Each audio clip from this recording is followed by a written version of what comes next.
Katy Perry once said during one of her performances that if you don't like her during her Smile and Witness era, then you won't love her during her KP7 era. Well, KP7 is finally released, and it turns out nobody likes her in any of these eras. How's it going, y'all? This welcome back to the Cake Radio Show. I'm the Cake Dive, and I hope you all are doing well because today we are finally doing a review of Katy Perry's new album, 143, 143. Um, I I'm not gonna cut to the chase. I don't like the album. I've listened to it twice. And that second listen was very hard for me to do because I really just wanted to listen to it once. But I knew that when I had to do a review, I need to at least listen to it one more time to make sure I could stand on what I was going to say. This album is not good. It's 11 songs long, 33 minutes, and I'm thinking she's being gracious here. At first, I thought she was being gracious here because it was a very rough 33 minutes to sit through. But immediately after the album dropped, she discussed the possibility of doing a deluxe album. So the fact of the matter is, there's more.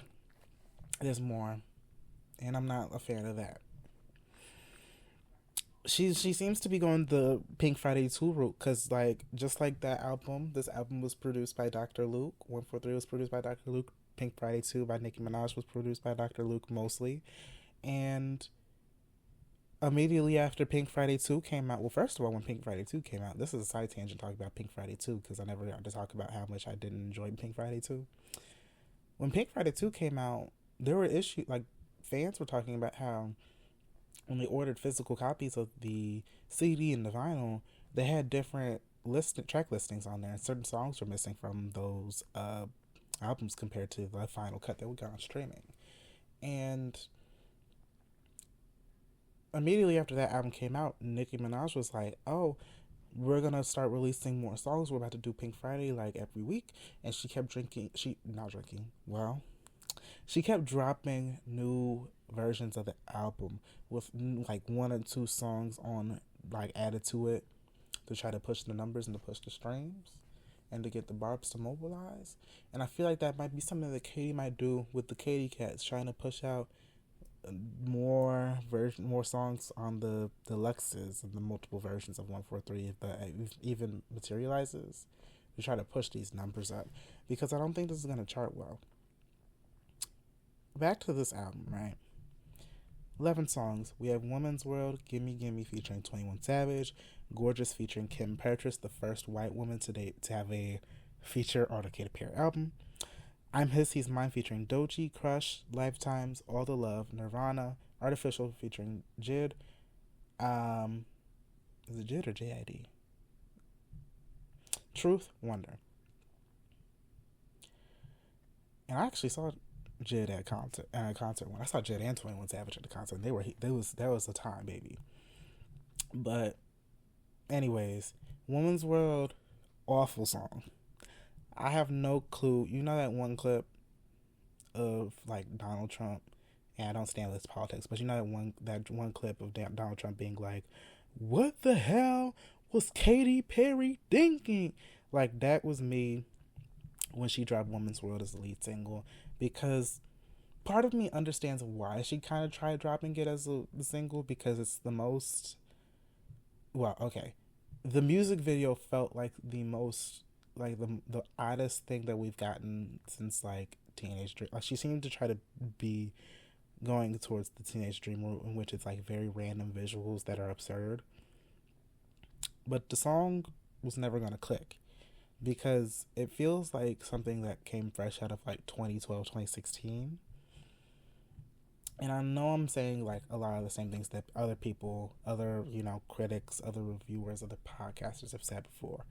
But it feels like it's a decade too late in terms of release. And the fact that it was partially written by Dr. Luke, who is known to be like an alleged, you know, and, had the issues with Kesha, and the fact that Katy Perry is back to working with him on this album this being the lead song kind of already kind of tells you everything about this album. That it's going to be a very desperate and jaded take on what people want, but what they think people want from Katy Perry.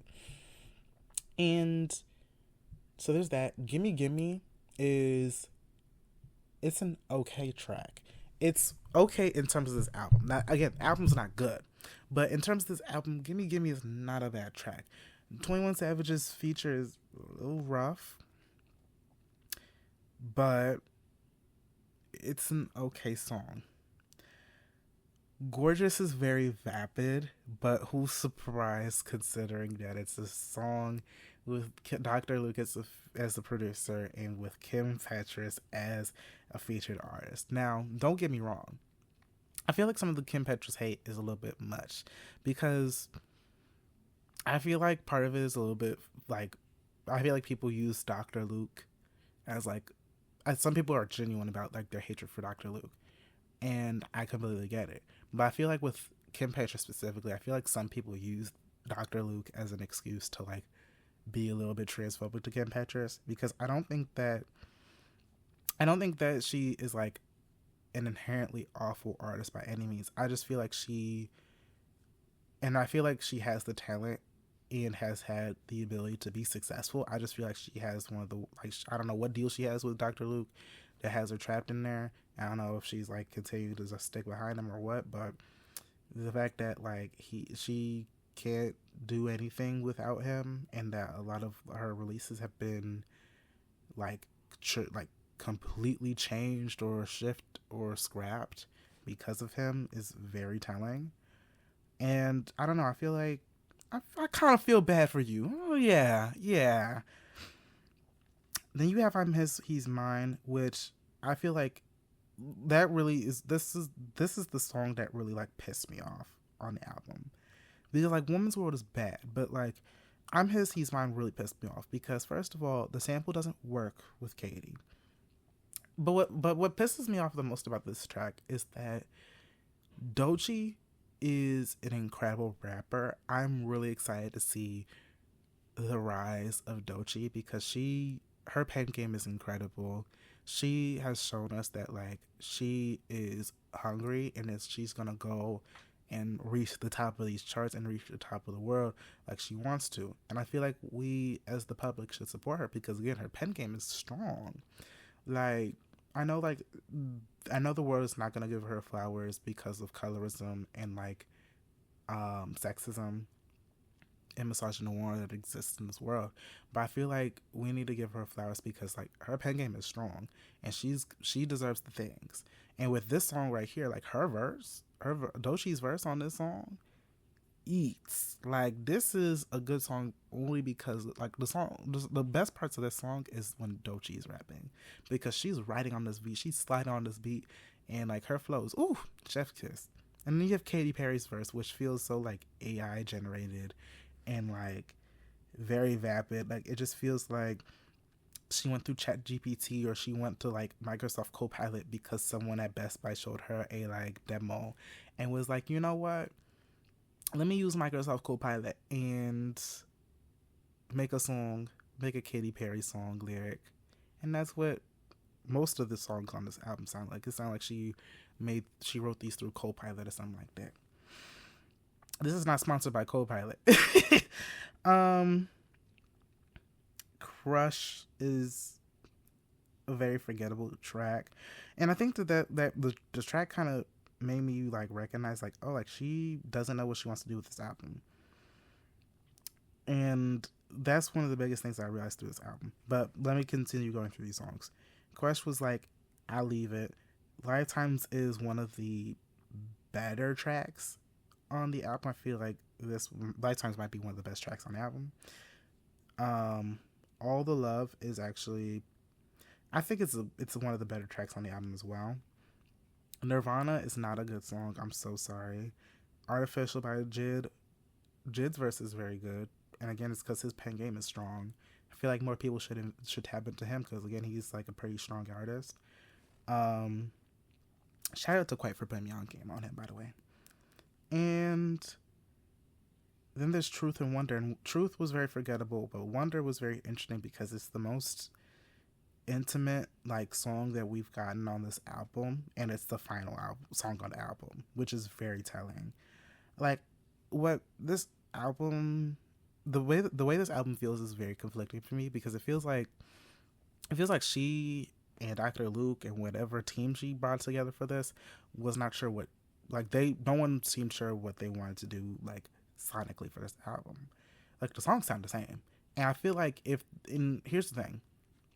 I feel like if it wasn't for the fact that these songs were, like, awful because they were produced by Dr. Luke and because the lyrics were weak, and, like, if it wasn't for that, I feel like people would, like, praise this album because of how cohesive it is. Like, the songs are cohesive, they transition very smoothly, they feel almost like she's doing a DJ track, which, again, like, there's some cohesiveness to this, but, like, in terms of what the songs are talking about, there isn't much cohesion, and that's the big problem. Because the thing about music, the thing about movies, the thing about TV, the thing about podcasts is that with media, we come together to tell stories. We come together to communicate our feelings to the world and to listeners. And I'm not exactly sure that Katy Perry, what I've learned from these last couple albums that Katy Perry has come out, is I don't feel like she has anything to say. And she hasn't found the right producers and the right, like, writers to come together and, like, to give her something to say. And I think that that's the big problem. I think that that's why people are calling her a flop. I think that's why people turn on her outside of the Dr. Luke stuff. Like, you have songs like Woman's World and, like, I'm His, He's Mine, which feel even gorgeous, and, like, Gimme Gimme, which feel like parodies and, like, bad versions of Katy Perry songs and, like, other pop songs that we've gotten. And then you have songs like Lifetimes and, like, All the Love and, like, Wonder, which are about love, and they feel a little bit more intimate, and, like, they're about love and they're about, like, partying and stuff like that. So, like, they're about the fun times, and those songs feel like they have a little bit more heart, or at least a little bit more passion. And even then, like, the passion is still not there on the album whatsoever. They have the most passion out of, like, the rest of these songs on here. So I'm just not sure. Like, the album just screams to me as if she really wanted, like, a hit, and she was just like, I don't care what songs you put on here, I don't care what we write, I just need a hit. And she's not gonna get it. Like, even if she debuts on, like, the charts, it's just gonna fall off afterwards. And, like, even with it falling off, like, it will still be chart wise. I'm still, like, again, I'm not a charts girly, but, like, the way that people have been reacting to this album, and the way that people, like, the way the word of mouth impacts an album,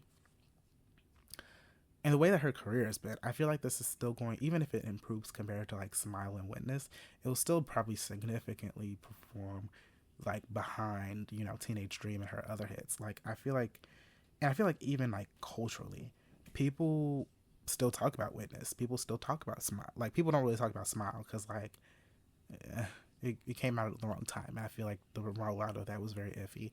But, like, people still talk about Witness and the songs on Witness. Even if people didn't like the Witness era and, like, the Witness album, people still talk about Witness.